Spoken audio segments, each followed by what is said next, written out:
Welcome, everyone, to the inaugural episode of Enrique's Entries, a podcast where I, your host, Enrique, just talk about things, my completely unwarranted opinions, and also bring my friends on sometimes. And today, for our inaugural episode, we have the one and only C4 Benard, straight out of Staten Island. How you doing, bro? I'm good. How are you, man? I'm all right, man. Just relaxing, chilling. That's good. That's good. So, for those of you who don't know, C4, or Chris as I call him, C4 Benard, I'm sorry, or Chris as I call him, there we go, is a rapper out of Staten Island. He's very talented. He has a few projects up on Spotify, Apple Music, right? Everywhere, yeah, everywhere. Okay, yeah. So anywhere you can listen to music, he's got a project. He's got all this stuff on there. Or was it late last year or earlier this year you came out with Sharp Roses? It was in March. March? Oh wow, damn, time flies. Yeah.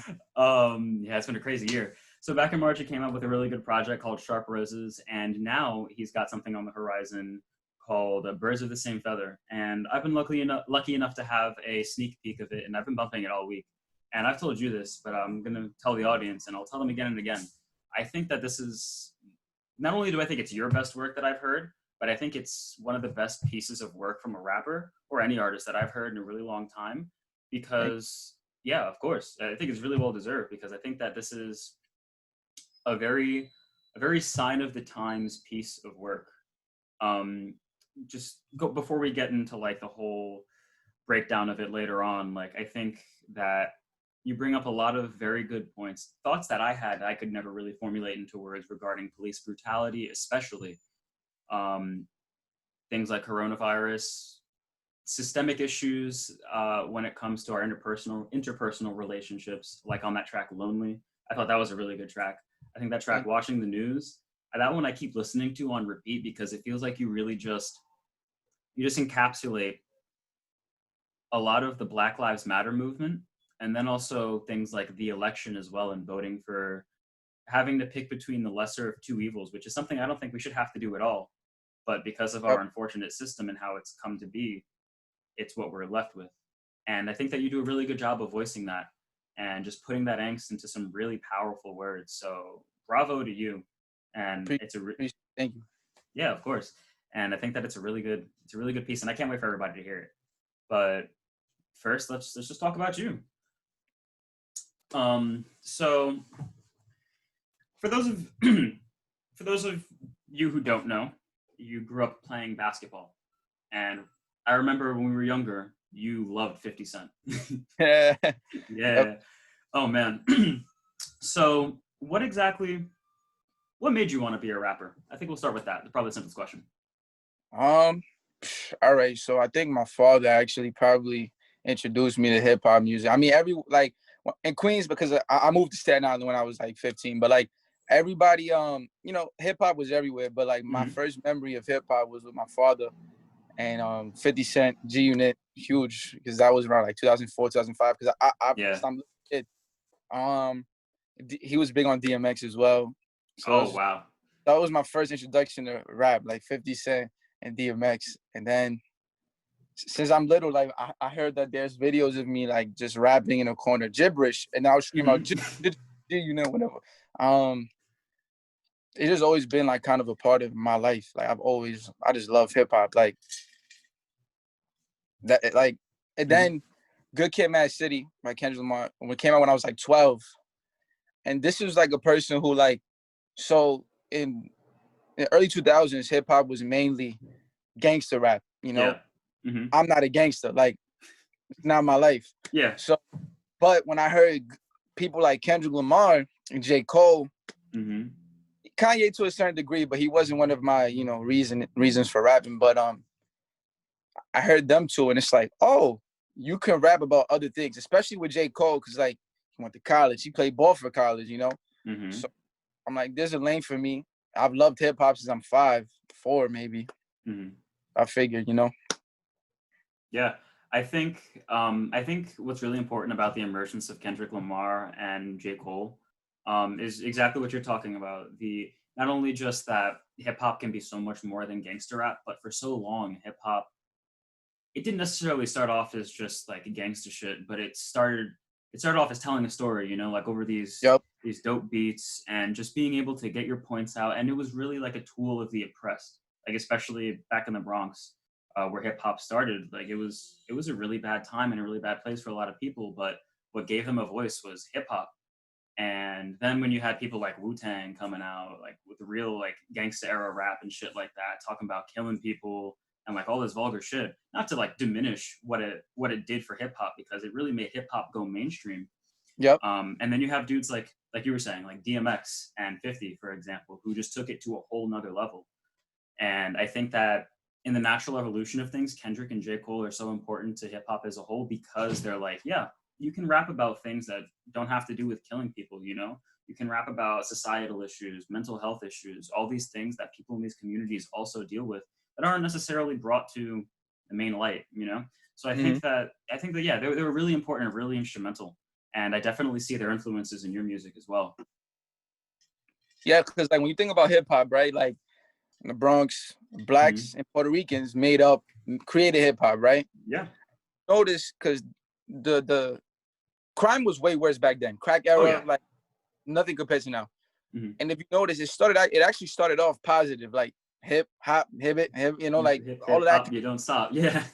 But then I feel like crack ruined communities, right? And then you really started to hear like the impacts of systemic oppression in the music, and it became hardcore, like because that's a reflection of what they were living. So just to go off the point of you saying like hip hop was a representation of the oppressed, but yeah, like I was listening to Ghostface Killah's album. Okay, I don't remember the name of the album, and I'm kind of tired of myself, but it's he's got this song, All That I Have Is You, and it's got Mary J. Blige on it. And it's him just talking about how growing up poor, he had 15 people living with him, his family living in a 3-bedroom apartment, and there were roaches all over the floor. And they used to use food stamps, and sometimes they'd get made fun of, and basically just like going about this everyday struggle.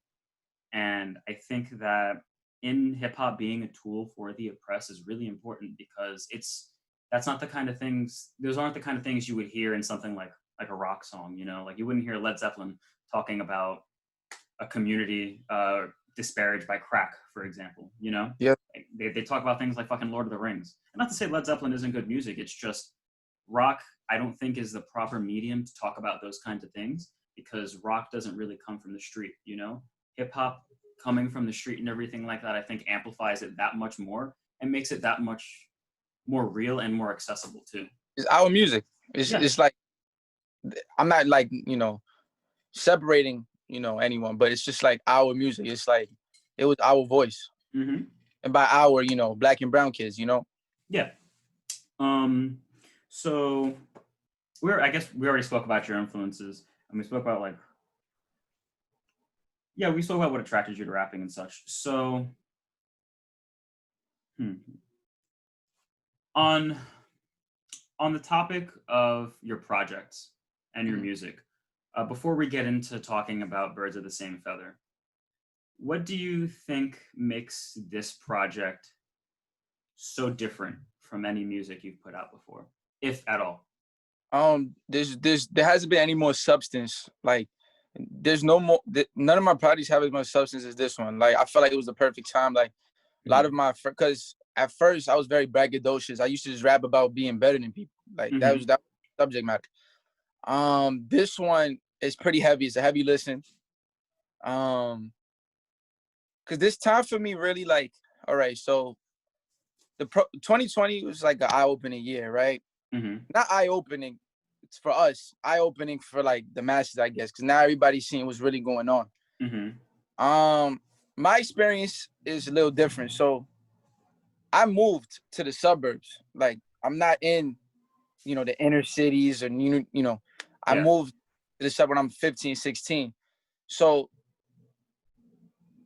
let me think, my experience of looking like everybody where I'm from, and I moved to a predominantly white area where I was being called racial slurs on a daily, like waiting at the bus stop. Like, I'll wait at the bus stop and I'm seeing people driving, calling me and my friends the N-word. So with all of this going on, it was like, all right, well, we've all been through this kind of stuff.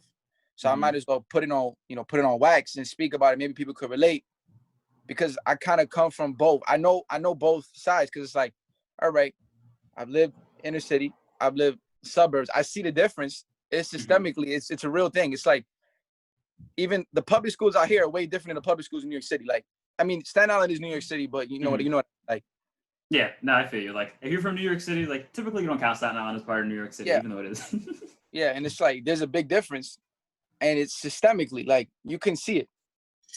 So that was kind of inspiration behind the project. Even though I didn't really get on too much racial things on the project. I spoke on, like, the major issues, but I didn't want to get too divisive, like, So, but the major difference, I speak on everything on this topic, from Black Lives Matter to, so basically the whole project is people being a product of their environment. So when you speak on, like, when lonely in 24 hours, especially lonely, a lot of men in our culture, we don't really see model relationships. We don't see people who we want to be like. Like, I'm not trying to be like my father was to my mother.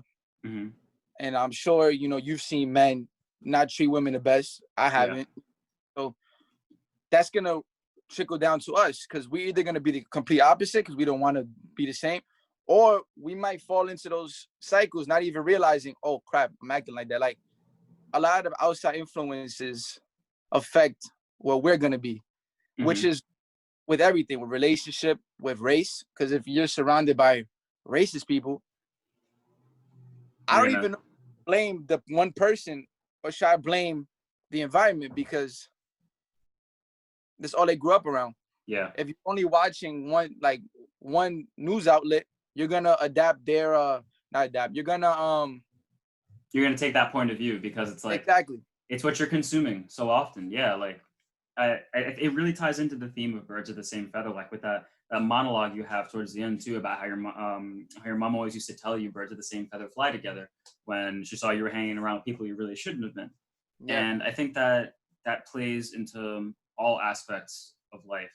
Like how you're saying, we as men, when we see these things that the men before us do, especially how they negatively impact the women in their lives and in our lives, I think it's important to be so conscious of it, and to make that decision to not be like that, to make sure that you aren't like that, especially if you see how negatively it impacts those people, Yeah, and it's like, and it sucks because sometimes you do it, you're conscious of it, and it's like, fuck. Yeah. But, Yeah, like self-accountability is key, especially now in an age where I feel like us as a generation are so much more aware of a lot of things that the generations before us weren't aware of. And even if they were aware of it, it might not have been to the same exact scale as we are, And I think that it's so important for us to recognize that, and also work to amend it, so that these things that are systemic cease to be just that, because I think that we as this new emerging generation, in the times in which we are, excuse me. In the times in which we are, I think that it's so important to make the conscious effort to change, because I think now more than ever, change is so important. Just to bring it to a broader spectrum of things like climate change, for example, and a much more present issue like racism, it's something that's been around in this country since its inception. Like in AP US history and stuff like that, even in college, like, we learn about how America is built on the backs of immigrants, but also America has its fair share of things like ethnic cleansing, like when they came over on the Mayflower, they didn't sit down with Squanto and make peace and have Thanksgiving. They slaughtered them. Yeah. Right after being taught how to live off the land that they invaded. They slaughtered them and took their land, and just continued. Oh, sorry, it's a background noise. And then just continued suit, like, and then there's really so much racism in American history, and it's like such a downer to go through. But I also think that it's necessary to acknowledge these things so that these kinds of things don't happen again, like to bring it more recently, not too long ago, ICE was outed as having conducted mass hysterectomies, which is a form of eugenics to control a Yeah. population. But it's not the first time America has done this. Back in Puerto Rico in the 1950s and up to the 70s, like Puerto Rican women would go to their OBGYNs.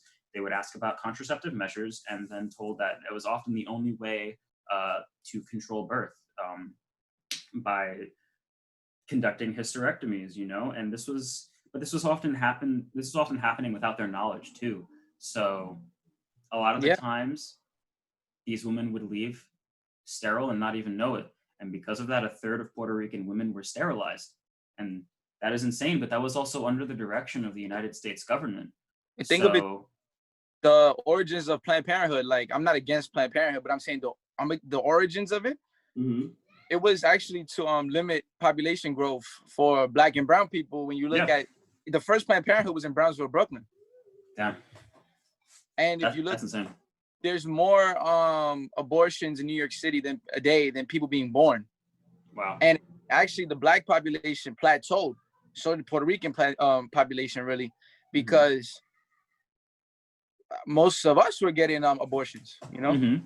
Yeah, because we're stuck in these communities where bringing a child into it may not always be the most feasible option, even if we want to bring them into it, because we've been stuck in a cycle of poverty in these low-income neighborhoods where drugs get peddled through, crime happens, and the police really, a lot of the time, they take things to an extreme when they don't need to, you know, and this is why we have things like Erica Garner, for example, or George Floyd. Even though it's in Minnesota, it's still a nationwide problem.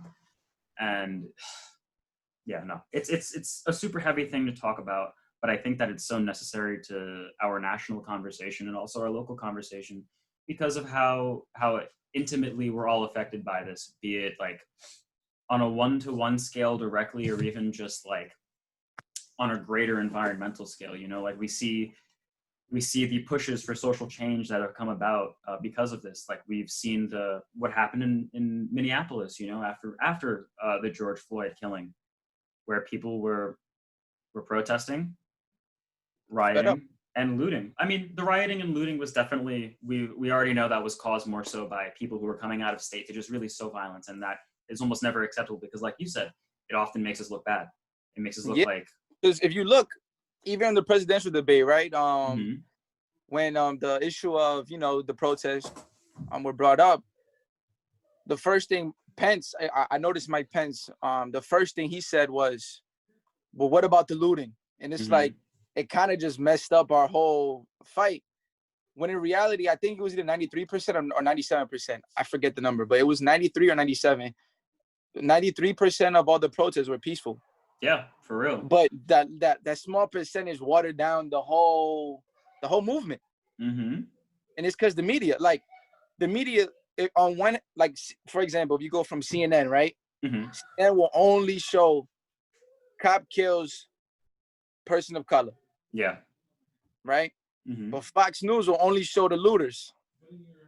And it's like, all right, we know it can't just be one or the other.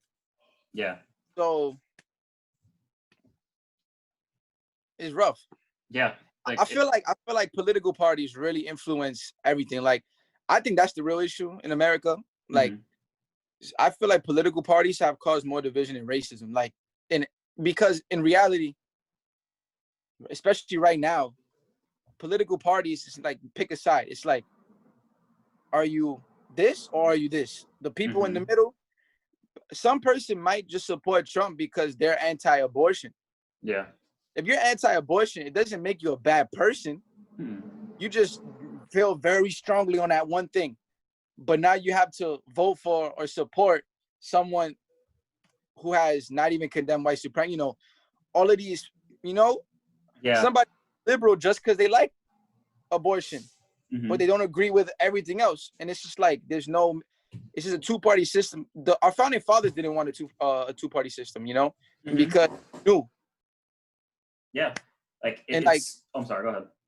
I was just gonna say one more, like, I want to go back to the political parties. Like, for example, like, when it comes to Democrat, Republican, Democrats are pretty much the reason for systemic racism, if we're being technical. Yeah.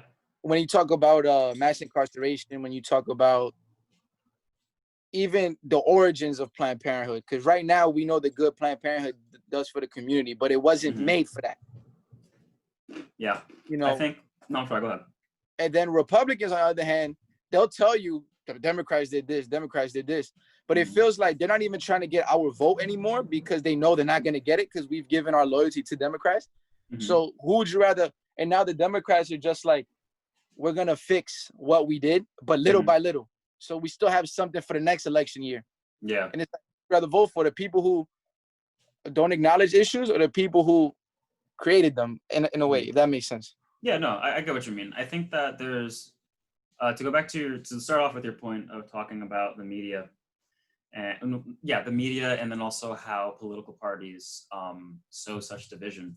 Like, I think that, well, I think it's pretty easy to see how much money there is to be made in sowing division as opposed to stitching unity, you know?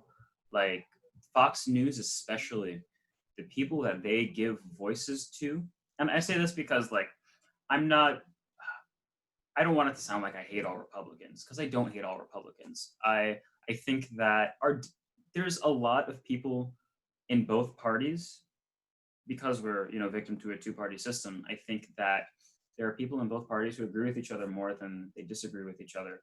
But with all the stuff that you see on social media, with all the peddling of misinformation and excuse me, and then even just in news network media like Fox News and CNN, you know, like they harbinge on these things that will sell the most headlines, but also gain the most attention too, because they have ulterior motives at play, because that's what they thrive off of, you know? Yeah. I'm sorry, that's what they thrive off of. And sorry, I'm just trying to like gather my thoughts, because like I'm all over the place right now, because I also feel very passionate about this issue. Like, when it comes to things like Planned Parenthood, how it started out really bad, you know, as a way to control population. And now what it is today is become such a necessary tool and a resource in a time when abortions, because these kinds of things aren't done for the sole purpose of killing the baby so you can live your life. Just as there are women who don't want to have this kid, there are women who can't for medical reasons too, you know? And it's a multifaceted issue, and now it's doing a lot more good than it's done harm as of late. But I still think that with it being such a hotly debated issue, and honestly, I feel like hotly debated is such an understatement now, when you have the Supreme Court justice who everyone is saying wants to get rid of it, and then you have the battle about the Supreme Court, and it's like, honestly, the whole politicization of everything nowadays, it just feels so crazy, because it feels like you really got to pick a side on every single topic. And if, like you're saying, if you agree with one thing but not necessarily others, you still have to go ahead and pick the one that you may not fully agree with, because of the large umbrella that falls under a two-party system. Like you're saying, like you could be anti-abortion, but then you kind of have no choice but to side with the far right and neo-Nazis and white supremacists and people like the KKK and dudes like the Proud Boys, you know, because that's Trump's base, and he's the head of the Republican Party. And there's such a wide tent under both that you kind of have no choice but to. It's gang culture. Yeah, that's essentially what it is, on a much wider and more acceptable scale, if you will. Excuse me. Okay, so I think with that being said, let's get into the album. We went all over the place, but I really liked it. You know, I think that that kind of discourse really proves my point about your project being so multifaceted, and like all the different points it really brings up. So before we go outright into the project, one more question I wanted to ask you, because you were talking about your music being a lot more braggadocious in your earlier stage, and I definitely agree with that. That's not to downplay the quality of it, because I still thought it was really good music. Because like braggadocious rap is, I feel like being able to just talk your shit, talk about how better you are than everybody is a part of rap, like since its inception, you know. but I feel like there's definitely a power in being able to turn it into something that can be used as a force for good as well, you know? Mhm. So like, did you ever see yourself initially making more conscious rap? Like, did you have like an idea of how you wanted to evolve as a rapper when you first started out? All right, so I've always been into the conscious rap. It's just like me personally, like I know people. Mm-hmm. I only really released this project because I feel like the climate is perfect for it. But like most of my friends growing up didn't really want to hear that. They'll make fun of me for listening to like you know, they want to get, you know, they want to have fun, they want to party. I didn't Mm-hmm. really make party records, but like they can still nod their head because I used to rap over, you know, fast paced beats and Yeah. like drums on the beats. And it's like, okay, now I kind of slowed it down. It was a little bit more melodic. I'm speaking on real issues because people seem to be more interested in it because of all the crap going on. They should have been interested in it, but Oh yeah. you know, we're more culturally, we're just worried about what we have going on instead of worrying about everybody, you know. Mm-hmm. So I definitely wanted to stop. I mean, don't get me wrong, even on this project, you still gonna hear me. There's one song where I'm talking like, you know, still like, these pet rabbits cannot mess with me, you know. Mm-hmm. But at the same time, there has to be a balance. And actually, I got to credit my friend Devon. Mm-hmm. He was like, when he heard it, he was like, "Oh wow, you didn't tell how you were better than everybody else." And I'm like, "Damn, I didn't want that reputation." So that really made me. Mm-hmm. I don't want that anymore because now I could talk slick on a record. I feel like now that I've put in enough time into like the craft of rapping where I can write the 16 in my sleep. Like, Mm-hmm. but what are you saying to people? Like that's what I want to do. Like that's why I made that kind of transition. I'm gonna keep doing that. I might go on trap beats and stuff. I'm not gonna just stick on this, you know, not boring, but you know, Mm-hmm. calm driving with the windows down, you know, like I'm gonna try to make I want to find that balance. Mm-hmm. That's my end goal. Yeah, I think this project is a really good step in finding that balance, because even though there's an abundance of social and political commentary, the beats are still kicking. Like, it's still like the sonics of it are very good, and taking that the lyrical substance and then applying it to that as well, and the way you talk about it, it comes together really fucking well. Like, Thank you. um I'll just use watching the news for example, because it's got a is it a soul sample on watching the news? Yeah. Okay, yeah. So taking something classic in hip hop like a soul sample and then spinning it to talk about what's going on when we turn on the news, like talking about Ahmaud Arbery and having racists gun you down, but then also the fact that we probably would never have known about it if didn't go viral on Twitter, you know? That's the Because only justice. yeah, exactly. No, 100%. It feels like sometimes using things like social media is the only way that we can bring attention to these kinds of things, because of the wide-ranging accessibility, but also like sometimes how like localized and isolated these places are too, you know? Like, that's not to say that like feats of racism don't just occur in these backwoods areas. They happen in places like New York City all the fucking time. But especially when they happen in these backwoods areas and there is violence, even death involved in it, you're not always going to hear about that. Yeah. And I think that using social media as a tool for some kind of social justice to at least bring awareness is very important. And I was really glad to hear that in your music too, because yeah, like I agree with your friend Devon saying about how you didn't talk about like how great you are, but that's not a slight to you. I think if anything, it's a compliment, because I'm a very big fan of maturation of an artist, you know, and I Mm-hmm. think that doing it in a way like this is a really really good move, especially when nowadays I feel like people want to see artists, creatives, just take what we're living in now and then put it into art that's consumable for everybody, you know, like when you take people like Lil Baby, who is a good rapper and widely loved, but he used to have a lot of the same subject matter, you know, talking about girls, talking about money, talking about trap shit. But then what's the name of that song that he came out with in the middle of the protests? The bigger picture. Yes, The Bigger Picture. Then you have stuff like The Bigger Picture, and it just catapults them to a whole new level, because now we're taking these people and they're talking on such a bigger level, something that feels so much more important than talking about shit that's going on at the trap, like everyday life. Yeah, because Things it's like that affect. oh my bad, I'm sorry. No, you're good. It's like things that affect us on such a wide ranging level. But no, go ahead. It goes back to like, what are you saying? It's like most of the rappers don't live the lifestyle they portray anyway. So if I wanted to, like, a lot of rappers will have a couple friends in the street life, and they want to just talk about anybody. We all have friends that dip and dabble. Like, we can portray their lifestyle, but it's like, it's fake. I'm not like that. So why am I gonna push that narrative? And it makes it seem cool, And that's why I actually liked when Lil Baby did that, because it's like, he says, like, he knows that he raps about killing and dope, but he's telling his young ones to vote. He did what he did because he had his environment didn't allow the opportunity that he has now. So he's not encouraging people to do it. He's speaking on his experiences, which is fine.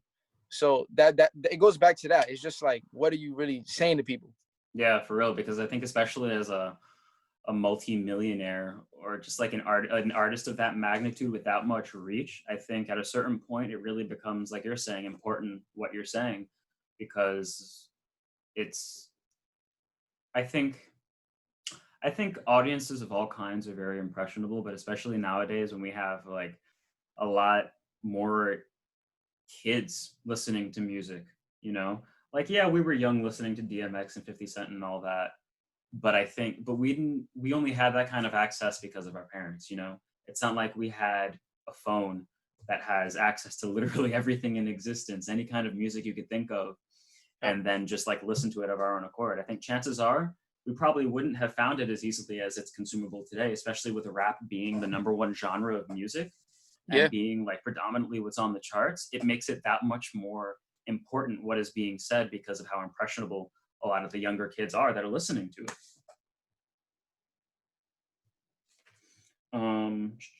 Okay, so on the track "Lonely," I really like how you talk about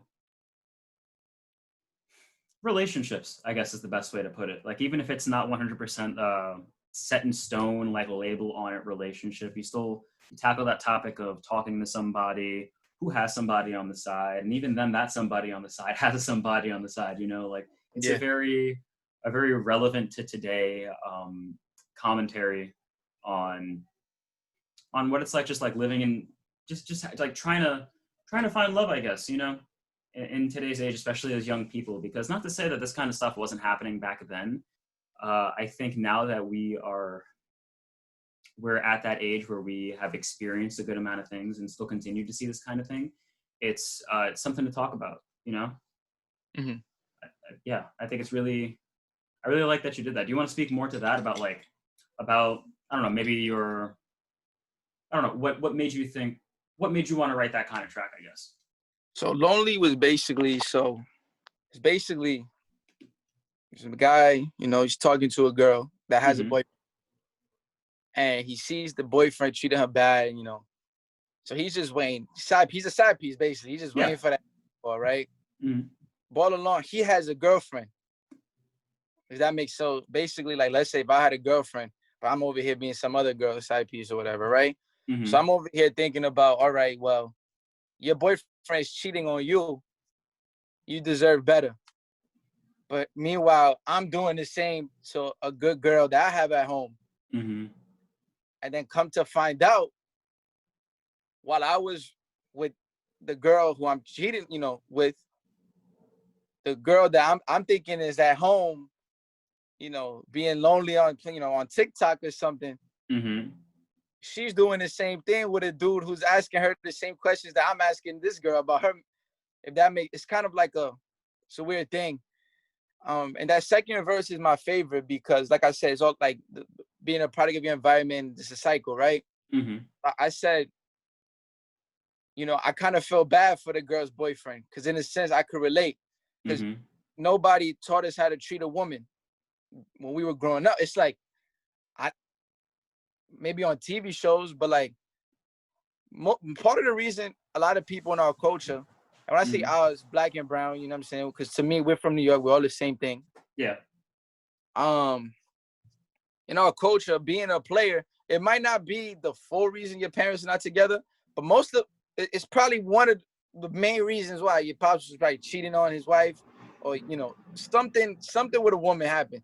So Mhm. it's like, if your father cheated on your mom, and it's like it's all you saw, it's like, damn, you ended up doing the same crap. Yeah. But and it's still not an excuse, because you see the pain that it causes that girl. And then I mentioned, like, imagine if that was your daughter. Mhm. Yeah. Like, Exactly. I'm sorry. Go ahead. and then it's like, but I'm over here telling that that girl's boyfriend, imagine if that was your daughter. Mhm. But I'm moving the same way as you are. Like, I'm doing the same exact thing. And it's like, damn, I guess it's just the way we grew up. Mhm. And it's just like the sad truth. Yeah. It's like it's also it's a very common thing that happens. Like we live in the age of hookups. I mean, I don't really know how coronavirus has affected all of that because I haven't been single for a while, but I can only imagine because like I've seen my friends go through it, how they'll be talking to a girl and then maybe a few others on the side and they'll try to take this one girl seriously, but they won't let those other girls go. And then eventually either the girls will find out about each other and then that causes a shit show. Or the girl that they have their eyes set on because they're not willing to take them seriously enough, they'll go and move to another dude. But Yeah. that doesn't mean that it won't happen again because like you're saying, it's very cyclical. It's just a constant state of things repeating themselves over and over again because we just sometimes don't learn from history. Yeah, we don't cherish women. It's like we gotta, like, I'm learning as I've gained, like, I've been in a relationship for 2 years. Not now, like I'm single now, but like I've been in a Mm-hmm. 2 year relationship, and it was, you know, especially like when things are not going well, you tend to that's when things fall apart, because it's like, all right, I'm not doing too well. And then and mind you, I'm in college. So it's Mm-hmm. like this girl is, it's hard.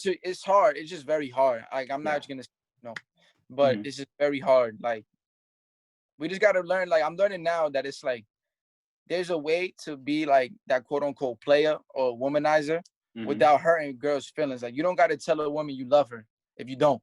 Yeah. You don't have to lie. There's plenty of girls who are cool with you telling the truth. Like, Yeah. and I like, as if we learn that, I feel like that's one, because one issue in our society is like how families, you know, break up, Yeah. because that's a big issue, because if your father doesn't live with you, that already puts you at a disadvantage. Mm-hmm. So Yeah. 100%. Like I think that yeah, like what you're speaking to about just being honest, like it's sometimes honesty really is the best policy. Like it sounds so cliche, but no, like it's really it's that shit works wonders. It really does. Like it avoids a whole lot of issues. I mean, at certain levels, not to say that honesty can't, like, say you're in a 2-year relationship, not you specifically, but just an example of like the generalness, like you're in a 2-year relationship, but then you have a side piece and you tell your girlfriend about the side piece, it's probably going to break you two up. It doesn't always, but it definitely can. yeah, But there's also just like taking that honesty quality and applying it to just being a player. Like like you're saying, there's a lot more girls out there who would be okay if you tell them the truth about not wanting to take things seriously with them, or just like being about having, not necessarily having a good time, because I don't want that to be misconstrued, but just like, yeah, just being honest about your intentions, about like what you want to do, because like you can go around like talking to people and not necessarily want a relationship, just be more so about that playerish lifestyle. But then I think it's also important to communicate that too, because there's going to be a lot more hurt in the end if you don't communicate that and you're talking to like 2, 3 girls at the same time. yeah, and it's like, I'm not saying that I haven't messed up before. Like, like Hmm. when I make these songs, it's not that like I'm not saying that I've never messed up before, because I'm human, and not saying I'll never will mess up again. But like, my thing is just, holding yourself accountable. It's like, all right, I can't, you can't mess up, or else you're gonna end up losing, a good girl. So Yeah. like you're saying, being accountable, I think, is key to, I think really to like almost every conversation we've been having, or every facet of the conversation we've been having, you know, like being conscious of that accountability and knowing what your actions can do and then taking responsibility for them. I think it helps you avoid some of those things because you know what they can do. And if these things are so painful, then you definitely don't want to, oh, excuse me, you don't want to continue doing these things. And yeah, relationships, especially because they're so, they can be so fragile to a person as well. Like if you can go about them the wrong way and really like mess someone up for a while. Yeah, because that's the kind of, yeah, like girls don't change that. Like girls will, like even men, because I'm not gonna, because like if I get hurt, now there's like a guard around your heart that doesn't go away. You have trust issues forever. Mm-hmm. Oh yeah, like I've been hurt plenty of times, and like it's certainly never been easy to recuperate from that, especially when you can't understand the hurt or like the meaning behind something, you know. yeah, And I think that being aware of what that does to you and how you can take that and learn from it really like into the next relationship, even if it's not something that you think outright was your fault, how it affected you and how it makes you move in other relationships is something that you should be conscious of, because even if you don't think that it is, that doesn't mean that it isn't really. It could be there the whole time and you just can't see it because sometimes we're oblivious to those kinds of things. yep. That's why, like, I'm trying to learn from all the mistakes that I've made, that other men in my life have made. Mm-hmm. So that way, like, when I'm finally ready to make that commitment again, it's like I want to do it perfect. So, like, that makes sense. Like, yeah, because being young it's rough being in a relationship when you're young, you know? Oh yeah, 100%. Like in high school, especially, like my longest relationship in high school was 11 months, but it felt like a fucking like 2 years, bro. Like yeah. it felt like a fucking chore. And I mean, I can say that so much more comfortably now because of, you know, the hindsight and the reflection that I've done on it. And parts of it were happy, yeah, but parts of it also weren't that happy. And I think that being young and in love really, like just being young and in high school, you know, your scope of the world is so limited, so it feels like your decisions have that much more weight to them, and sometimes they do, but other times you're really just thinking so short-sightedly that the fear of doing something can really just like, well, the fear of doing something and changing things can really like shake you up sometimes, to the point where you just rather choose comfortability instead of uncomfortability, you know, and facing change head on, and like just doing all of these things that you normally wouldn't because of how you are. Yep. Yeah. So I want to talk about watching the news. Like I just can't help but keep coming back to that track, especially because I feel like it's on a lot of the other tracks you tackle, if it's more so like issue by issue, whereas in watching the news, it just feels like it's so many different issues. Like on the intro too, but in that one specifically, because I feel like the news is a big peddler of information, and it's really how everybody gets everything. Like what's your friend's name who excuse me, who sounds like, yeah, who sounds like Vince Staples? His name's Jared, you said? Yeah, my man Jared Harvin. He's a comedian, you know. Mm-hmm. Shout out Jared. Yeah, big facts. And Jared, at the end, what happened? No, I was just saying his Instagram, jharvin15. You know, he's dope. Okay, but I'll put it like right above us in the video when I edit it. But yeah, like him at the very end where he says, "This is why I get my news from Twitter." As somebody who, admittedly, gets I get a good amount of my news from Twitter. I'm not gonna lie, and that track just felt so true. Like, well, what were your thoughts when you were going through and writing that track, especially? Like, I'm really interested in hearing about that. All right, so, oof. All right, so like with that track, like watching the news. So at first, my main thing was just like observing, right? Like there's a lot of issues in that track, right? Yeah. One, I wanted to make a song that really like we don't have our own, like our only neighborhoods are bad neighborhoods. Like where you see majority Latinos and majority blacks is usually not the nicest place, right? Yeah, for real. And it's like, it's a catch-22 because where I'm from is la majority Latino, right? Queens. Then I moved to Staten Island, majority, and you know, this is the most segregated borough because North Shore, black and Latino, South Shore, white. I moved to the South Shore, and it's a catch-22 because we moved to a house, we live in better, but it's like nobody wants you. It's like my neighbor has even told me you don't belong here. Like it's crazy. Like you see Confederate flags here.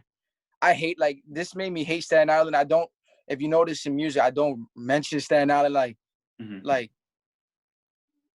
you know, I lived here for 5 years and I've hated it, right? Yeah. So I'm thinking, it's like, damn, it's like, it's damned if you do, damned if you don't. It's like, all right, now, you know, we can leave stuff in the front porch. No one will steal it, right? We can do certain things, be out late, not be a little worried that, you know, something might happen. Yeah. Like, all right. I don't have to worry about probably getting robbed here, but I got to worry. I've been riding my bike and get a glass bottle thrown at me, miss me, but it's like, so that's why it's towards the end. But this is the first bars I wrote. It was like, the Chinese got Chinatown. The Jewish people have their own schools. They have their own little communities. They even have their own police. Yeah. But they call it the hood if you see a black or brown dude. So like, it's like, why? And then now the only areas that we did have, they gentrified it. Yeah, straight up. So it's like, there's never and like I said, we're from New York City. So when all of these issues I'm speaking on, like Puerto Ricans and legislative wise, any way you look at it, are going through the same issues as black people, especially like I've never seen a difference between Puerto Ricans, Dominicans, blacks. I've never, because we're from New York. I don't know if you've ever like separated in terms of like, you know, we're not the same, but like I haven't. So when I speak on these issues, it's like, you know, so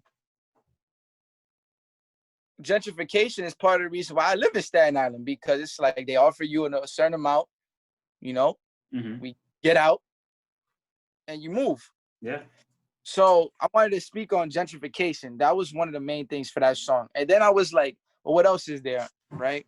And then it's like, all right, the news.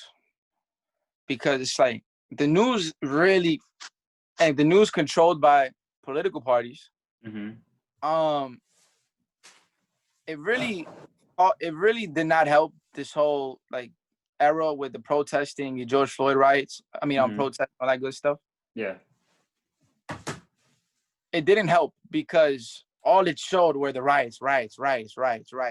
Yeah, for real. And then it's like, well, why did people riot? Why are people protesting? It's not because of George Floyd. When you think, I mean, that was the cherry on top. So, which is why I spoke when I had said, oh no, this is for the first track, Young Lad on the intro. Yeah. I was like, I broke the camel's back. What happened in Minnesota? And now people are protesting during the pandemic. Yeah, for real. Like, so we're so fed up as a people. We're willing to risk our lives and crowds of thousands of people just be like, this isn't right. There was one more thing I spoke on watching the news that I felt like was important. So like the gentrification, because gentrification is like, it's horrible in my opinion. Like it really has made it hard for us to even live in our neighborhoods. Like it sucks. It's like we see all these nice things happening to areas that were never this nice when we were there, and it's like you kicking us out when it's nice. It's like, damn, we didn't have the Whole Foods. We had an Associated or a bodega. Yeah, for real. And you kick the bodega out and the cat. So it's like, so it really sucks. But so watching the news, I spoke on. There was one more thing though that I'm trying to think of the lyrics right now. Is I think like the whole Ahmaud Arbery thing. I'm sorry. No, yeah, go ahead. I spoke on with the news because watching the news made me like I started doing a lot more research, and the person that's going against Trump, I spoke on really help write the laws. Yes, That I remember now. Oppression. It's like, all right, this man who claims, I don't care what they say, they're old white men, right? Very old white men. Yeah. Grew up in a different America. The America they grew up in is not the America it is now. Far from so it. they can say whatever they want. They're probably nothing but reformed racists. Like, if they weren't racist, their parents were. Yeah. Yeah, straight up.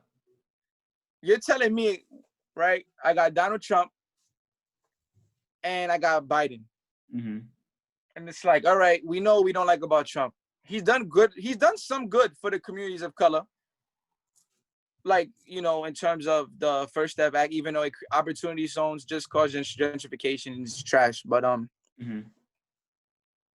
gotta vote for a man that helped write the laws. That's like, all right, cocaine and crack. Cocaine is the main ingredient in crack.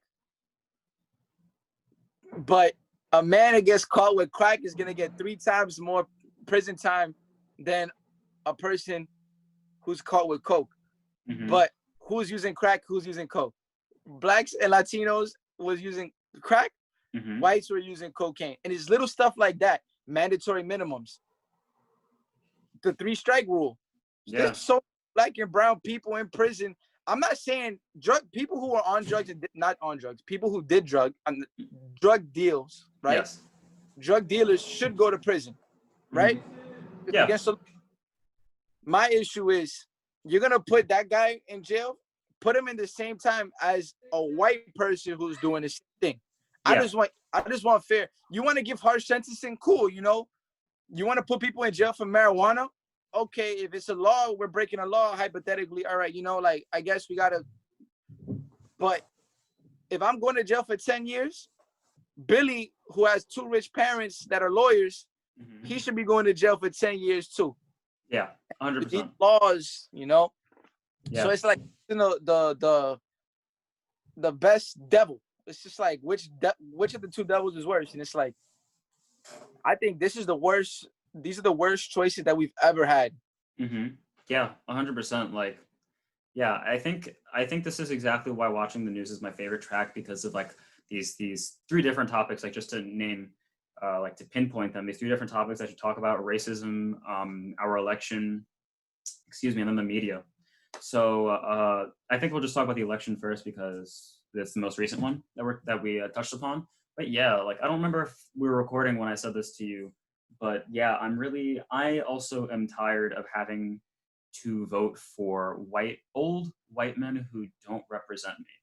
Joe Biden, I'm a registered Democrat, so I can vote progressive, because I think of myself as a very progressive person. But I don't think Biden stands for me at all. He wants to keep hydrofracking.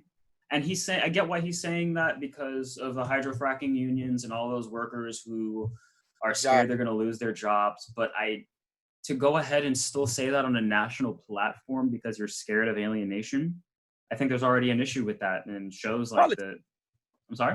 It's just politics. Yeah, exactly. It's just politics. And like, he had a major hand in creating the school to prison pipeline, you know, with mass incarceration. Like you're saying, like, drug dealer, if you're breaking the law, yes, go to jail. I understand that and I support it, but I don't think that you should go to jail for 10 years for a fucking dime bag. And then somebody who's committed rape and murder is getting fucking 3 months probation, you know? I think that, and they're of a completely different skin color too. Like, I don't think that those equate, you know? If I'm caught by a cop with 2 grams on me of weed, and then I get sentenced to like 15 years in prison, that's just trying to comprehend that. It makes my fucking brain hurt, you know? Weed is legal in certain states. It's just like... And not only is it legal in certain states, over 80% of the business owners of like a corporate cannabis, if you will, you know, are white men. And I mean, like, a fraction of them are women, they're still white women, but only a single percentage of the people in that business are people of color. Meanwhile, we're the most impacted communities by laws against marijuana. And I think that that's absolutely disgusting, that now 60-year-old Kevin, who's, or let's just use Billy, for example. 60-year-old Billy can now go ahead and get weed medicinally or recreationally for his chronic pain. Yeah. But somebody like you or me who gets caught selling the weed to somebody for that, maybe that same exact reason, but we still get caught selling it, now have to go to prison for what may very well be the rest of our lives. And then even if it's not the rest of our lives, we'll still be caught in that cycle of being stuck in prison for so long. And it's not always a rehabilitative. I'm sorry? And then you can't get a job, and then you exactly. Like, there's also this, like, it's not even just the figurative stigma that comes from being in prison. There's also the literal things that happen, such as not being able to vote, not being able to get a job. There's all these different laws that prevent people with felonies or people who've been to prison from really like re-assimilating into society. But these laws were also created knowing that they would be jailing people of color, not white people. To talk about racism and such, like to circle back to the George Floyd protests, like you were saying about George Floyd being the figurative cherry on top, I really do think that that's true, you know? Because I feel like in the weeks leading up to this, especially on Twitter, I was always seeing another Black person as a victim of police brutality or killed by police. And it was really just like, it was really starting to affect me because I was just seeing it over and over and over again. And then on top of that, the coronavirus was just starting to like really take over America. And so we're stuck inside. So really all we can do is just pay attention to our phones, you know? And this is the kind of content we're consuming on a daily basis. So then like, it's gotta not only have like an adverse negative effect on us, but then also we kind of erupt, if you will. Like how, even though we were in the middle of a pandemic, which does, no matter like which way they try to politicize it, it will kill anyone and everyone it can, regardless of what your beliefs are. We're still over here risking our lives because our lives are already at risk of going outside and encountering a cop, you know? And the foundations of the police are already inherently racist, but I don't think that that means that it has to continue to be that way. Like you talk about how like every bad cop makes the rest of the cops look bad, even if they don't necessarily share that same view. It's still very true. Like you talk about the rotten, I think it was a rotten apple like ruins the whole batch. I use a similar metaphor where it's like, if you see a piece of an apple has mold on it, are you going to cut off the piece that has mold and eat the rest of the apple? Or are you going to throw out the whole apple? You're going to throw out the whole fucking apple. Yeah. And I think that when it comes to police, yeah, we gotta throw out the whole fucking apple, man. We have to defund them. And I'm fully in favor of abolishing them too. I don't think that we as society are above it. I kind of disagree with that one, but finish your point. No problem. I don't think that we as a society are above it. I think that it's something that we can completely restructure. We were dependent on slavery for hundreds of years. It's still something we managed to get rid of over time. But I don't think that it's necessarily impossible, especially when we as a nation, we were once thought to be impossible, you know? Yeah. Like in the revolution, like I don't really know how right I am in this particular part where I'm saying that like America was the first country with a president. I'm not really sure how true I am in that, but we were still one of the first countries to have a democratic system of that kind. Yep. Yeah, and so I think just because we haven't had a radical change like this in so long, I don't think that it's impossible. I think that we should take this opportunity as a society to learn, acknowledge the issues, and then build upon it. But it's hard to do something like that when you have someone like Donald Trump in office, who I think stands as a beacon for far-right extremists and also people who really just racist. I don't think everybody who likes Donald Trump is racist, but I do believe that he stands as a beacon for those kinds of people and ultimately gives them a larger platform to voice their opinions and also enact on what they believe in. With Trump, you see, the thing about Trump, I honestly, personally, I think Trump, he's a businessman first. He's not a politician, right? Oh, yeah. So, like, he knows, he's treating this like a business. It's like, all right, my supporters are these racist people, you know, Blue Lives Matter people, and these people, even if I might not agree with it, they're gonna get me in office. So he's just feeding into it. I'm not saying Trump is not racist. I don't know. I don't even know. Like, 'cause it's kind of hard to see like he was hip hop before, you know. Yeah, like he used to be. He was in Yeah. Fresh. He was in the Fresh Prince. He Mm-hmm. was the idea of the American dream. I'm saying like now I don't like him because even if you're just feeding into it, you're part of the problem. But in terms of when it comes to the police, right? I think it'll be a simple fix. You get these bad apples, quote unquote. Mm-hmm. Instead of this gang mentality that it's like, all right, we're gonna deal with it, but I'm never ratting out my brothers and all of that stuff. You know, go public. He messed up. We're gonna fire him. He's gonna go to jail just like you would. Because in any other job, if what you do accidentally kills somebody, you're gonna be held accountable for it. Oh yeah, 100%. Now the thing with the funding, right? It's like New York City. I could see the funding because New York City. I read an article that New York City, if we were just our own country, this small little 5 boroughs was our own country, we'd have a top 30 military in the world. That's fucking crazy. Yo, that's insane. So when it comes to the funding, right? Mm-hmm. I think we should either defund NYPD, yes, because I looked up their budget. Most of their budget is salary, right? Mm-hmm. And a lot of cops are working bullshit overtime hours. For real. Right? But I'd be willing to give police more money if we reform the whole system. I don't even think, why are they going to 2-year college? You don't even need a degree to be a cop. Yeah. You need credits. Mm-hmm. Why are you making them go to, if anything, if we give you more money, make an academy that's 2 years, 4 years long, mm-hmm. That weeds out the bad apples, right? You train them to deal with different people because half of these cops are scared. Mm-hmm. Oh yeah. They're from the South. They've never been around anyone but their own people. Uh-huh. And honestly, if you're a suburban kid, and now you got to police the projects, or you got to police, even if it's a nicer area, but it's all minorities. Mm-hmm. They're gonna hold the gun shaky. They're gonna shoot. Yeah. Not giving an excuse because you chose that job. So Yeah.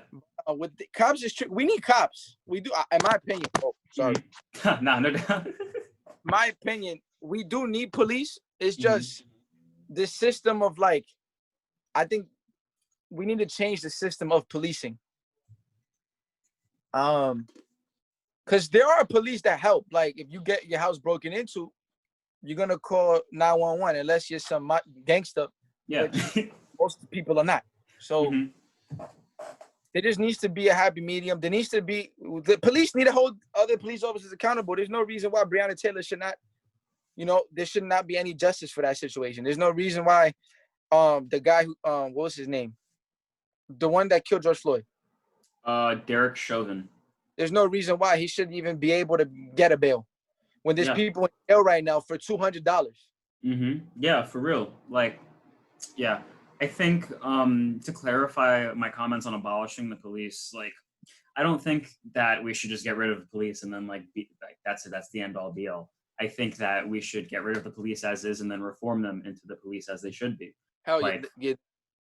Like when it comes to issues of mental health, like I don't think calling the cops people who have guns readily available at their side, I don't think that those are the kind of people you should call when you have a loved one who's mentally ill, not taking their meds, and is like reacting improper. If anything, them having those tools to end somebody's life, I feel like heightens the situation almost, especially when cops in themselves, like, I'm not going to say cops don't have a stressful job because they definitely do. I fully acknowledge that. And then on top of having that stressful job and like dealing with shit that a normal person otherwise wouldn't deal with, there isn't like very many resources for police to really deal with these problems effectively. Like I think a cop should be going to therapy, be having psychiatric evaluations because they see things that like if I was working at Chipotle, I wouldn't come across a double homicide, or murder suicide, like I wouldn't come across these kinds of things that then have an adverse mental effect on me, which I then internalize because now I have to go respond to reports of a shots fired when really it's just some dude's exhaust, like the dichotomy of what they do and how they have to go about doing it, I think is also important to just how they do the rest of their jobs, but I think that that's why police should be should have more specific things that they're required to deal with. And I think that we should take funding from them and then put it into things like mental health services or social services or just like community investment, if not all of those things. Because like just recently, I think it happened yesterday, the city was supposed to have something like a $900 million payout to the United Federation of Teachers. I think it was something related to public schools and the coronavirus crisis. I don't know if it had to do with like PPE, hiring more teachers or something like that, but excuse me. In short, the people who need this money are not getting it. And the city is citing a financial crisis. Meanwhile, the police budget is $10 billion. Yeah. And the 900 million is like really just a fraction of that, like not even a full tenth of it, you know? And that's $900 million is more money than I have ever seen in my life. I don't even know if I'll ever see that much money in my life. So just to think about how much that really is and what it's being used for, and then how much of that $10 billion gets put towards fucking just settling cases from police, you know? Like, not even just overtime. Like just settling the shit that they've done, that they've fucked up on. Like, the only way to fix the crime is really just give opportunity, because honestly, nobody really wants to be a criminal. Nobody really wants to have to sell drugs. Nobody really wants to, you know, I mean, I'm sure there's people that, you know, just want to be a knucklehead, but most of the time it's like, you know, there's no opportunity. And it's just, you know, there's a reason why, like, when I moved to the suburbs, you see it. It's like, you don't really see police cars. You don't really hear the sirens. But, you know, their public school, not private, their public schools have way more opportunities than inner city public school. Yeah. You know? Like even out here in Bay Ridge, like I noticed growing up, because I went to a public high school, and we definitely had a good amount of opportunities. Like I believe that at my high school, you could definitely take advantage of some of the opportunities presented to you and do really good things with them, because I know kids who have done good things, like gone on to Ivy League schools and shit like that from a public high school. But I also noticed that places, I don't want to name places, but like certain Catholic high schools in the area where they pay like $14,000 a semester have access to like iPads and shit like that. And they have all these better quality teachers, smaller classrooms, like just a better quality, pretty much everything almost. Whereas I'm stuck at a 5,000 kid high school, you know? But then like, it's also a product of the zip code I'm in too, because that zip code is pretty well funded. But there's other schools in lesser funded zip codes where they might have the same amount of kids as my high school did. But then because of property taxes and how all the funding that goes towards the school or lack thereof, they can't exactly do much with that. And then it just worsens that problem of kids not really getting the education and the help that they need. No, yeah, because you used to look, right? So I moved when I'm about 15, right? So I ended up, you know, I'm doing, like, for myself, I feel like I went away to school, whatever, I'm doing pretty well.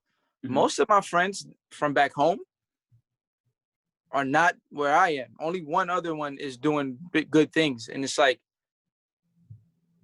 it sucks, because it's like, I mean, I also came from a good home. Like I have my mom, but like, it just sucks, like, you know? Yeah, like, especially because like, you feel like you can see all of what could have been done, but because of really society, you can only do but so much, you know? Like society really does play such a crucial role in one single person's upbringing in all facets. And it's crazy because like if society doesn't, or like maybe not society, but I guess society, like if government and society don't directly do their parts, because I do feel like if you live in a place, then the government has some kind of responsibility to you as a citizen of that government to do right by you. And I feel like if they're not doing their part, but also the community like can't do its part because it's strapped for money, then what is there, you know? Like it almost creates a sense of hopelessness, but it's a very real thing that happens. It's like, it's why kids can't go to college sometimes, you know? I'll talk about Mountain a bit. There's a song called Mountain on the tape. And that basically the mountain represents the hardship of becoming something in this country for people of color, in particular blacks. And I'm using Puerto Rican Dominicans right now because I'm Puerto Rican Dominican. Yeah. But also like the Hispanic laws don't really cater to Puerto Ricans, and it's really because Mexican population in America is so much bigger than us. Mm-hmm. They're getting more representation. So when I say, but the mountain really is like, okay, I feel personally, you're climbing, and then it's like a one step up, two steps back kind of thing, 2 steps up, 3 steps back kind of thing, right? Yeah. And it's like keep climbing. As you look up, it's like you see where you want to be, and that's like that's subjective. It's like however whatever your definition of success is, but you keep climbing, and then it's just like they keep adding layers and layers and layers. It's just like, and then once you get there, if you get there, because a lot of people give up or they fall as they're climbing. Figuratively speaking, like if they fall and they give up, a lot of people just give up. But let's say you're lucky enough to get there. It's like, and it's a catch-22. Because like I said before, it's like they don't want you here, so you still ain't shit. Like you still, Yeah, for real. So, and it's just like a everlasting, like a not everlasting. It's just like an endless mountain that we climb, and it's just like, we got to blame the government. We also got to blame ourselves, because some people, our job is to never stop climbing. I guess if we're you're still using these metaphors or whatever analogy, but it's also, it's like we need to see where we're climbing to. We need to see other people that look like us. Yeah. At these places, like for example, you'll never look at Jay-Z the same way you look at Bill Gates. They're both billionaires. Yeah. You know what I'm saying? One is he's black and he came from hip hop. But you'll never, when people speak on Jay-Z and like even I don't know what's going on with Kanye West nowadays, but he's $5 billion. That's a lot of money. Yeah. Especially but they'll never be mentioned with others. They'll be mentioned, Dr. Dre's and the other, but they won't be mentioned with those guys. But those guys are in the same class. Yeah. Kanye West got more money than Trump. For real. That's crazy. That's like, it's insane. Like I think you're 100% right about representation being very key, because like in my own experiences, when I used to grow up writing stories and stuff like that, the main character would never be somebody who looked like me. Excuse me. It'd always be like some white kid with a white name, with white features, like blonde, straight hair, like light eyes, and always be about their problems. But that's because those are the kinds of things that I was exposed to, like I didn't really have like a good understanding of myself as a young Puerto Rican man until high school. I was 17 years old when I actually started writing about things that involved me in them, like my kind of people, our kind of people. And I think that's crazy. I think that it's really important for a kid to see themselves in something, and especially in a piece of media. Like I think that's why Chadwick Boseman especially was very like just Black Panther, and Chadwick Boseman being Black Panther, King T'Challa of Wakanda, the Black King of even though it's fictitious, a still magnificent Black country, on the big screen. Yeah, like especially on the big screen where it's reaching all these young impressionable kids, and even on something that isn't the big screen, something a little more macro, like I take Alexandria Ocasio-Cortez, for example. She's a young Puerto Rican from the Bronx who is now on the national main stage in the House of Representatives. And while she's one of the most polarizing radical Democrats, if I never saw somebody like her doing what I thought was like almost impossible, because I've always just seen like predominantly white men in politics, I never would have even thought about running for something like city council in the future, or even just thinking about getting more involved in my fucking community, because we don't grow up with these kinds of things, and it's rappable. Exactly. And I said that it's like, and I'm a stereotype, I guess, because even though I'm in college and I'm not going to school for music, like but like I chose, it's just like rappable. Which one? Yeah, for real. Like, it feels like those are the only opportunities that really get afforded to us sometimes. Whereas a kid who is 16 and in high school who is white is getting things like SAT prep paid for by their parents. They have access to these tutors, to all these like books and technology. Whereas when we were 16 in high school, we most likely didn't have those things, and we were stuck with the free school SAT prep that you had to stay after school for. Like maybe some really like shitty iPads, like low grade laptops and stuff like that. And like it's really just jarring how different yet how big of an impact that can really make. Like that can really, yeah, really. It's nuts, but I think that it's important to touch upon and talk about these kinds of topics too, so that they're acknowledged. Because if you don't acknowledge these kinds of things, then they feign to ignorance almost, and then nothing is done about it. Like I was listening once again to watching the news while I was bike riding this morning, and you talking, and I was thinking about my own experiences with racism growing up, and how even though I was like growing up in Borough Park, I was one of the only like Puerto Rican kids, not just on my block, but I didn't know very many other like brown skinned kids at all in that area. All the kids who grew up across the street from me were white.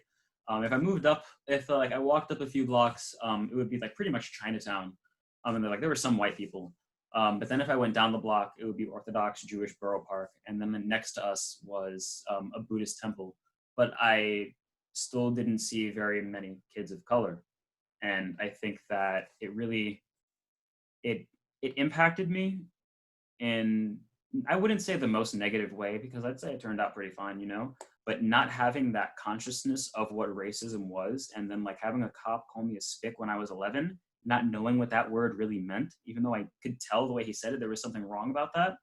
Like, I think that it's a little fucked up, but I'm glad to say that I was able to get the education on myself and my people when I did, because having that idea of an ethnic and cultural identity of people who came before me and what they went through to where I am now, I think it really helped center myself, my own ideas, and really how I feel about things, because I was able to have that education, and I'm grateful for it, because not everybody's able to have that education either, And I think that kind of thing should really be talked about more, like the multiculturalism of America.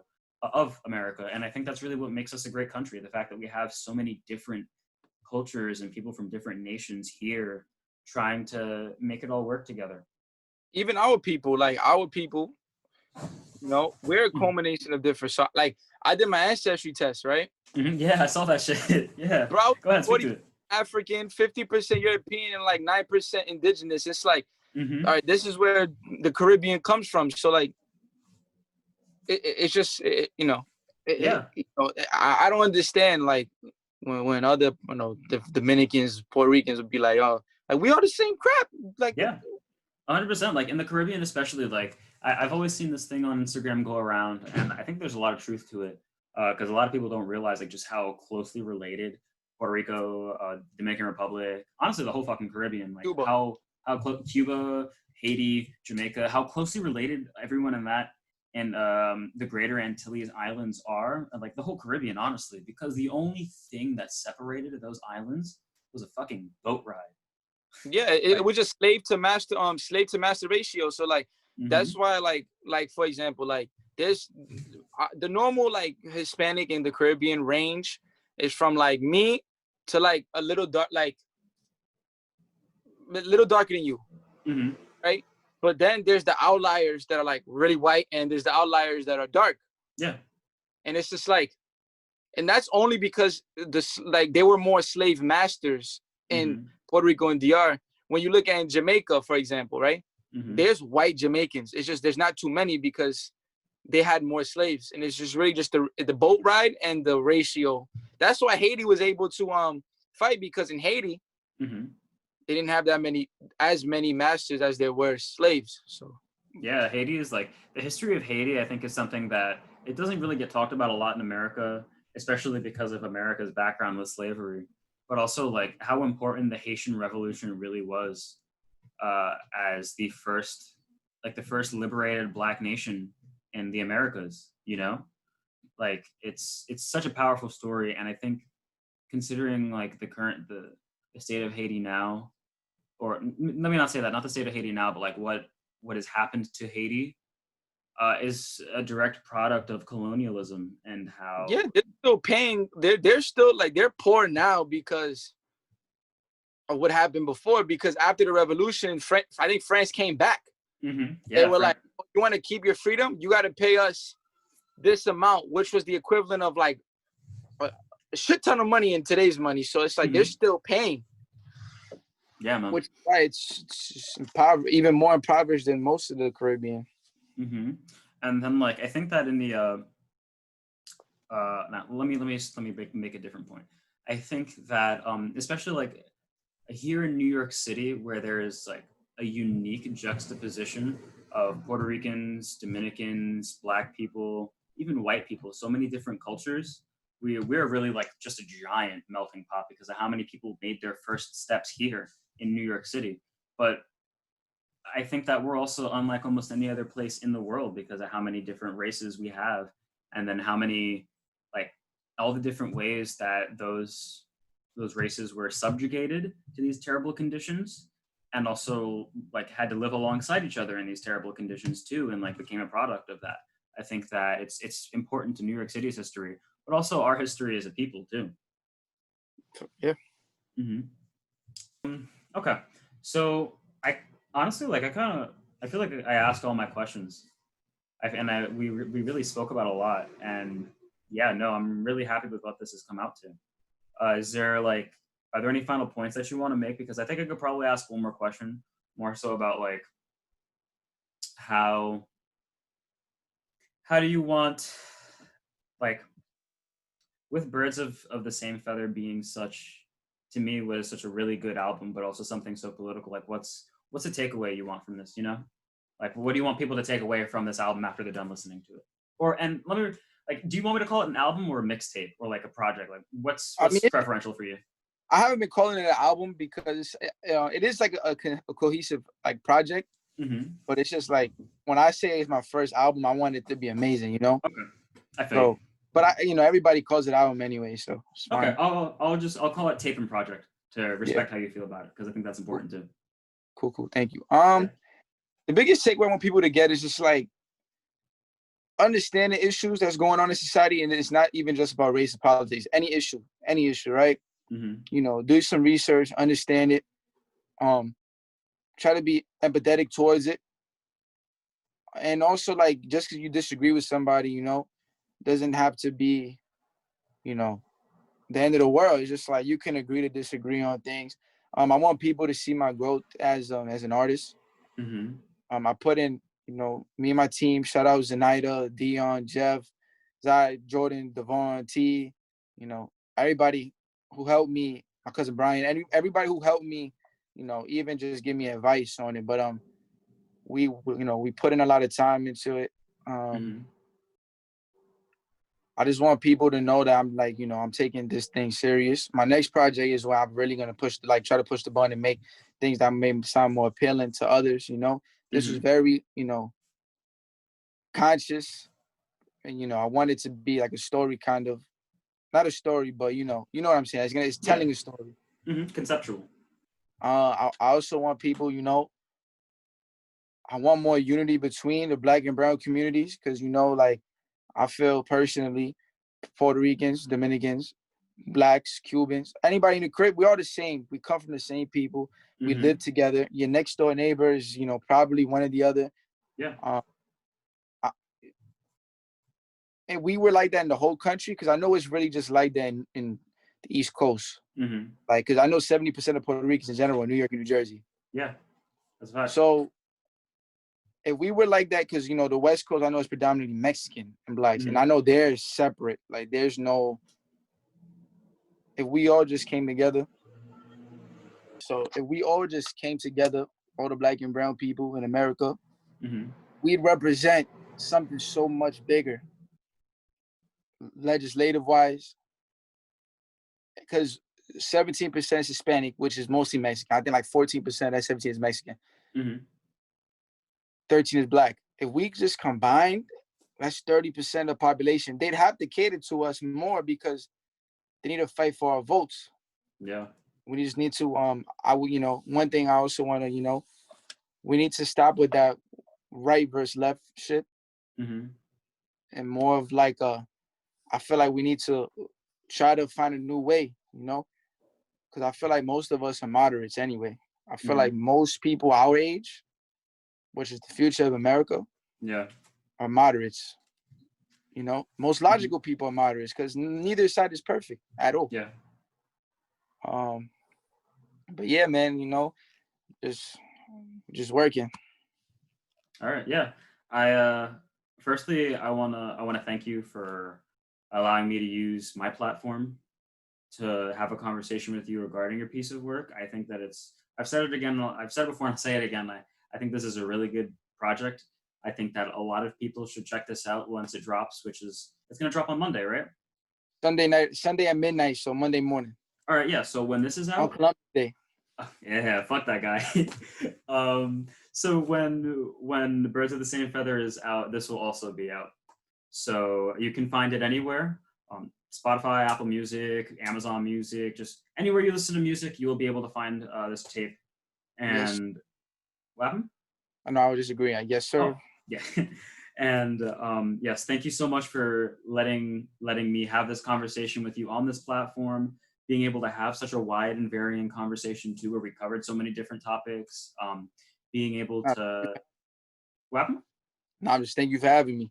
Oh yeah, of course, anytime. And you're more than welcome to come back, and even if it's not about music, just have another conversation with me, because like these, I think that these kinds of conversations and also this format, while the pandemic has certainly hindered things like this in terms of like being able to have it in person, I think even though we can do it over something like Zoom, still is really important. And I feel like this is a conversation that a lot of people need to hear on both sides, on no side, just any person really. I think that this is a very important conversation, and it's fundamental to change, really. Yeah. Um, yeah. No, thank you so much, Chris. This has been an Nah, awesome time, and I, I'm really I, honored. Yeah. And thank you all for tuning in. yep, You can subscribe to my newsletter blog at enriquesentries.substack.com. You can find Chris at c4.benard on yep, Instagram, right? yep. Um, I'll let you handle all your social media plugs. Now, yeah, I'm C4 Benard on Instagram. That's really what I'm pushing right now. C4 Mhm. Benard on TikTok, but Okay. I'm just on TikTok. But yeah, man. All right. Yeah. Thank you guys so much. You'll be able to find Enrique's Entries.substack.com, where all my stuff is. You'll be able to find Enrique's Entries, the podcast, on YouTube and on streaming platforms everywhere. Once again, All right, thank you all so much. Chris, thank you. thank And you. I hope you all enjoy it.